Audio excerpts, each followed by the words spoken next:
Hello, ഹാഷിന്റെ പുതിയൊരു വീഡിയോയിലേക്ക് എല്ലാവർക്കും സ്വാഗതം. ഇന്നത്തെ നമ്മുടെ റെസിപ്പി ബ്രെഡ് കൊണ്ടുള്ള ഒരു ലെയർ പോളയാണേ. ഇത് 2 ലെയർ ആയിട്ടാണ് ചെയ്യുന്നത്. ഓരോ ലെയറിലും വ്യത്യസ്ത തരം മസാല ഫില്ല് ചെയ്തുകൊണ്ടുള്ള ഒരു സ്നാക്കാണിത്. അപ്പൊ ഇതിലേക്ക് വേണ്ട മസാല എങ്ങനെയാണ് തയ്യാറാക്കുന്നതെന്ന് നോക്കാം. ആദ്യത്തെ ലെയറിലേക്കുള്ള മസാല തയ്യാറാക്കാം. അതിനായി ഒരു പാൻ ചൂടായതിനു ശേഷം 2 ടേബിൾ സ്പൂൺ വെളിച്ചെണ്ണ ഒഴിക്കാം.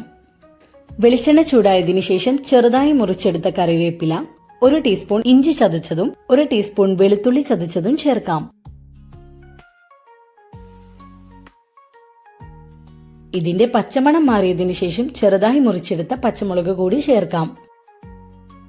പച്ചമുളക് ഒന്ന് വാടിയതിനു ശേഷം ചെറുതായി മുറിച്ചെടുത്ത സവാള 1 കപ്പ് ചേർക്കാം. ആവശ്യത്തിനുള്ള ഉപ്പ് ചേർക്കാം.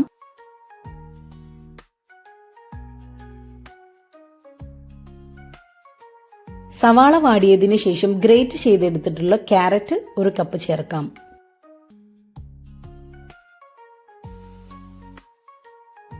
ക്യാരറ്റ് ഒന്ന് വെന്തതിനു ശേഷം 1 കപ്പ് മിൻസ് ചെയ്ത ചിക്കൻ കൂടെ ചേർക്കാം. ഉപ്പും കുരുമുളക് പൊടിയും മഞ്ഞൾപ്പൊടിയും ചേർത്ത് വേവിച്ചെടുത്ത ചിക്കൻ ഒന്ന് മിൻസ് ചെയ്തെടുത്തതാണിത്. ഇതിലേക്ക് 1 ടീസ്പൂൺ കുരുമുളക് പൊടിയും 1/2 ടീസ്പൂൺ ഗരം മസാലയും കൂടി ചേർക്കണേ. ഇനി ഇതെല്ലാം കൂടെ നന്നായിട്ടൊന്ന് മിക്സ് ചെയ്തെടുക്കാം. ഇപ്പൊ ഒരു ലെയറിലേക്കുള്ള മസാല തയ്യാറായിട്ടുണ്ട്. ഇതൊന്ന് മാറ്റിവെക്കാം. ഇനി രണ്ടാമത്തെ ലെയറിലേക്കുള്ള മസാല തയ്യാറാക്കാം. അതിനായി ഒരു പാൻ ചൂടായതിനു ശേഷം 2 ടേബിൾ സ്പൂൺ വെളിച്ചെണ്ണ ഒഴിക്കാം. വെളിച്ചെണ്ണ ചൂടായതിനു ശേഷം ചെറുതായി മുറിച്ചെടുത്ത കറിവേപ്പില, 1 ടീസ്പൂൺ ഇഞ്ചി ചതച്ചതും 1 ടീസ്പൂൺ വെളുത്തുള്ളി ചതച്ചതും ചേർക്കാം. ഇതിന്റെ പച്ചമണം മാറിയതിനു ശേഷം ചെറുതായി മുറിച്ചെടുത്ത പച്ചമുളക് കൂടി ചേർക്കാം.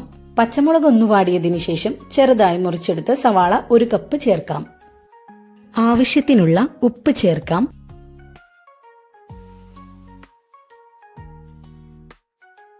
സവാള വാടിയതിനു ശേഷം ചെറുതായി മുറിച്ചെടുത്ത 1/2 കപ്പ് മല്ലിയിലയും 1/2 കപ്പ് പുതിനയിലയും ചേർക്കാം.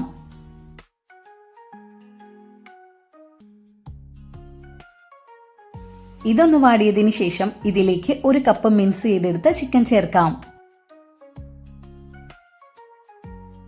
1/2 ടീസ്പൂൺ മഞ്ഞൾപ്പൊടി കൂടെ ചേർക്കാം.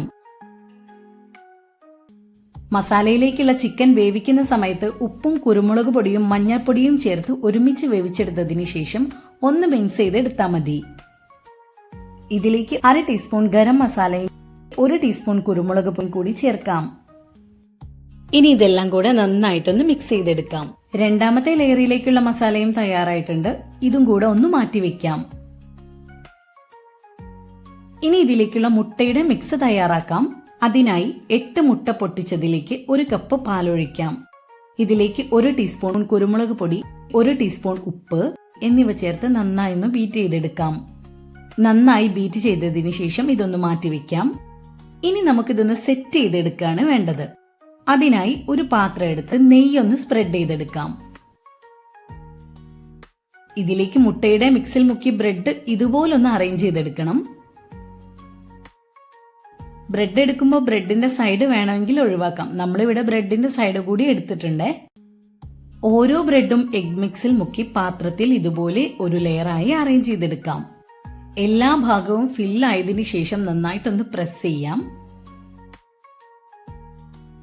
ഇനി ഇതിന്റെ മുകളിലേക്ക് നമ്മൾ തയ്യാറാക്കി വെച്ചിട്ടുള്ള ക്യാരറ്റ് മസാല വെച്ച് ഒന്ന് പ്രസ് ചെയ്തെടുക്കാം. മസാല ഫില്ല് ചെയ്യുന്ന സമയത്ത് എൻഡിലേക്കായി പോവാതിരിക്കാൻ ശ്രദ്ധിക്കണം. ഇതൊന്ന് നന്നായി പ്രസ് ചെയ്തതിനു ശേഷം അടുത്ത ലെയർ ബ്രെഡ് ഇതിന്റെ മുകളിൽ അറേഞ്ച് ചെയ്തെടുക്കാം.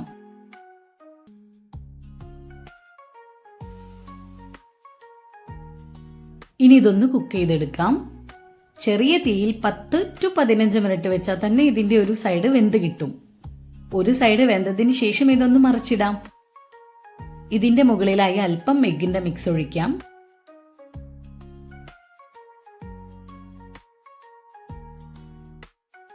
നേരത്തെ തയ്യാറാക്കി വെച്ചിട്ടുള്ള ഗ്രീൻ മസാല മിക്സ് വെച്ച് ഒന്ന് പ്രസ് ചെയ്തെടുക്കാം. സൈഡിലേക്ക് ആവാതിരിക്കാൻ ശ്രദ്ധിക്കണേ.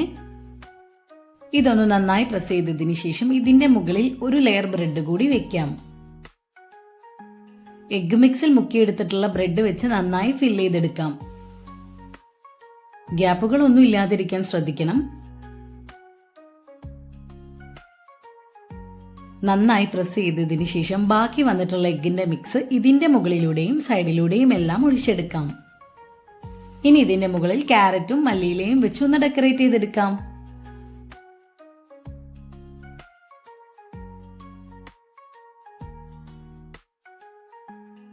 ഇനി കുക്ക് ചെയ്തെടുക്കാം. 10 മിനിറ്റ് ഒരു സൈഡ് വേവിച്ചതിന് ശേഷം ഒന്ന് മറിച്ചിടാം. അതിനുശേഷം 10-15 മിനിറ്റ് കൂടി ചെറിയ തീയിൽ കുക്ക് ചെയ്തെടുക്കാം. ദാ നമ്മുടെ ടേസ്റ്റി ആയിട്ടുള്ള ലെയേർഡ് ബ്രെഡ് ചിക്കൻ പോള ഇവിടെ തയ്യാറായിട്ടുണ്ട്. ഇത് കാണുന്ന ഭംഗി പോലെ തന്നെ കഴിക്കാനും നല്ല ടേസ്റ്റ് ആണ്. എല്ലാവരും ഇതൊന്ന് തയ്യാറാക്കി നോക്കിയിട്ട് കമന്റ് ചെയ്യണേ. വീഡിയോ ഇഷ്ടമായാൽ ലൈക്ക് ചെയ്യാനും ഷെയർ ചെയ്യാനും സബ്സ്ക്രൈബ് ചെയ്യാനും മറക്കണ്ട.